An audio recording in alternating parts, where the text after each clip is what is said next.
Hello friends, Radhe Radhe. कैसे हैं आप सब। आज मैं आपको बताऊंगी घर में अगर रखा है गंगा जल तो भूल कर भी ना करें ये गलतियां, वरना बैठे बिठाए बन जाएंगे पापी। सनातन धर्म में गंगा नदी को माता का दर्जा दिया गया है, तो इसलिए भक्त अपने घर को पवित्र रखने के लिए गंगा जल रखते हैं। कहा जाता है कि गंगा का पानी मोक्ष प्रदान करता है और इसका उपयोग पूजा, शुद्धिकरण, अभिषेक और कई धार्मिक कार्य और अनुष्ठानों में किया जाता है। गंगा जल के बिना कोई भी धार्मिक कार्य या अनुष्ठान संपूर्ण और संपन्न नहीं माना जाता, ये आपको भी पता है। लेकिन इसे रखने के नियमों का पालन ना किया जाए तो यह अपवित्र हो जाता है। तो काफ़ी लोग बहुत सारी गलतियां करते हैं, मैं भी उसमें हूँ। चाहे देखते हैं कौन सी गलतियां हैं।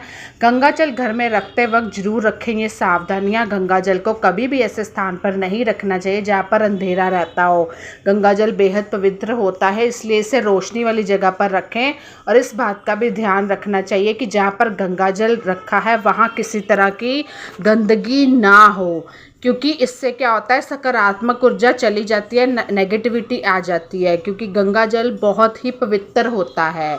हम क्या करते हैं कि उसमें धूल मिट्टी ऊपर जम रही है तो कोई नहीं, बस हो गया, जब ज़रूरत होती है तब निकाल लेते हैं। गंगा जल को भूल कर भी उस दिन हाथ ना लगाएं जिस दिन आप मांस या मंदिरा का सेवन कर रहे हैं। साथ ही उस कमरे में भी गंगा जल को ना रखें जहाँ पर आप इनका सेवन कर रहे हैं। इससे ग्रह दोष तो लगता ही है, साथ पाप के भागीदार भी आप बनते हैं।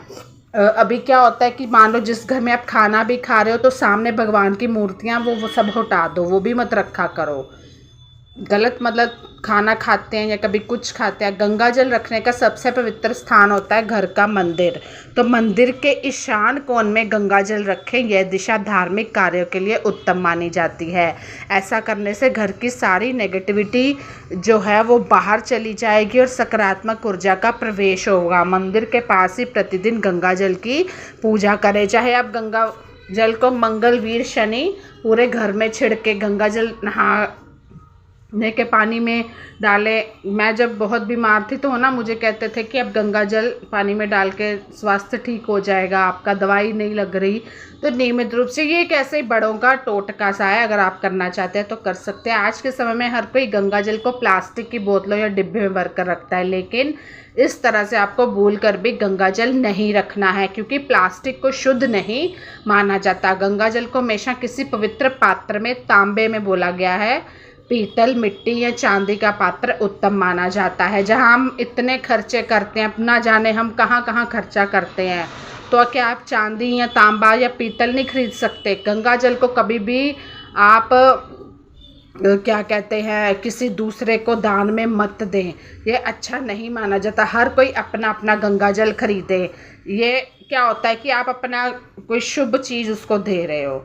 इस बात का भी ध्यान रखें कि घर में बच्चे का जन्म होने पर, सूतक काल के दौरान और किसी भी मृत्यु होने पर गंगा जल को स्पर्श ना करें, क्योंकि इस समय पवित्र गंगा जल को छूना अशुभ माना जाता है। तो ये कुछ चीज़ें हैं जो मैंने आपके साथ करी हैं डिस्कस।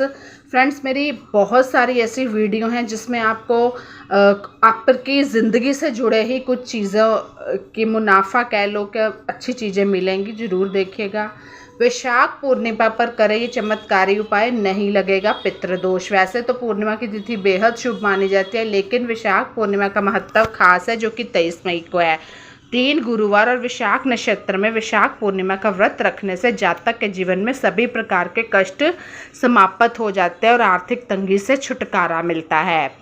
मतलब पूर्णिमा, अमावस्या, एकादशी, जिस दिन ग्रहण लगा हो, या फिर होली, दिवाली, ये सब त्यौहार हो, ये बड़े बड़े दिन होते हैं। इस दिन दान पुण्य करना तो बहुत ही शुभ होता है और उपाय करना। माना जाता है कि वैशाख पूर्णिमा के दिन धर्म, कर्म और दान पुण्य करने से शुभ फल की प्राप्ति होती है। वैशाख पूर्णिमा के दिन भगवान लक्ष्मी, भगवान विष्णु की पूजा आराधना की जाती है। वही कई ऐसे उपाय हैं जिनको वैशाख पूर्णिमा के दिन करने से आर्थिक तंगी दूर होती है और माता लक्ष्मी की कृपा से पैसों की बरसात होती है।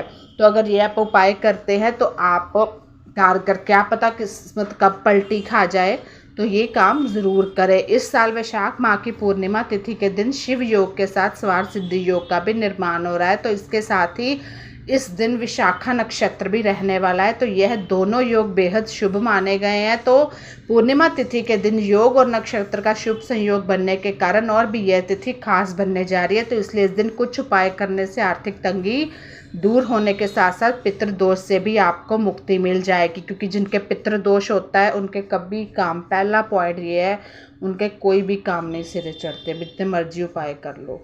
पितरों से आपको श्राप मिला हुआ है, अगर आप उनका श्राद्ध वगैरह अच्छे से नहीं करते तो आपने क्या करना है, विशाख पूर्णिमा के दिन विशाखा नक्षत्र में पितृ के नाम से अगर कुछ आप दान पुण्य करते हो तो पितृदोष से मुक्ति मिलती है। साथ ही पितरों की कृपा से घर में हमेशा सुख समृद्धि रहेगी। तो ये 23 मई को सुबह 9:10 तक विशाखा नक्षत्र रहने वाला है। इस मुहूर्त में पितृ के नाम से छाता, घड़ा, वस्त्र, चप्पल इत्यादि का दान दे दे। और भी किसी चीज़ को कोई ज़रूरत है गरीबों को तो वह उनका नाम लेके दे दें। अभी ये जो निर्जला एकादशी आएगी आई थिंक जून में, ये तो बहुत बड़ा दिन है, श्राद्ध के महत्व रखता है। इस दिन आप अच्छे से पितरों से माफ़ी मांगे, आपको खुद आपके घर में रौनक खुशियाँ दिखने लगेंगी। तो इसका मतलब आपका पितृदोष खत्म, माता लक्ष्मी की कृपा से होगी पैसों की बरसात। विशाख पूर्णिमा के दिन आपको 11 पीली कौड़ियों में हल्दी लगाकर माता लक्ष्मी के चरणों में रखना और अगले दिन उसे लाल कपड़े में बांधकर घर की तिजोरी में रखना है। उस दिन विशाख पूर्णिमा के दिन तो माता लक्ष्मी शीघ्र प्रसन्न होगी। पूर्णिमा के दिन क्या होता है, चंद्रमा अपनी 16 कलाओं में निपुण रहता है। तो इस दिन कच्चे दूध में चीनी मिलाकर चंद्रमा को अर्घ्य देना चाहिए। इससे सारे प्रकार के दोष और कष्ट समाप्त होते हैं। चंद्रमा मजबूत होता है, जिसका चंद्रमा मजबूत होता है उसके पैसे की कमी नहीं होती कभी। साथ ही घर में होने वाले ग्रह क्लेश भी समाप्त होते हैं और घर में सकारात्मक ऊर्जा का संचार होगा। चंद्रमा माता का भी प्रतीक होता है, जिसकी माता से बनती है उसका मतलब उनका चंद्रमा बहुत स्ट्रॉन्ग है, माता से फ़ायदा हो। तो कैसी लगी मेरी वीडियो मुझे ज़रूर बताइएगा। Bye bye, take care.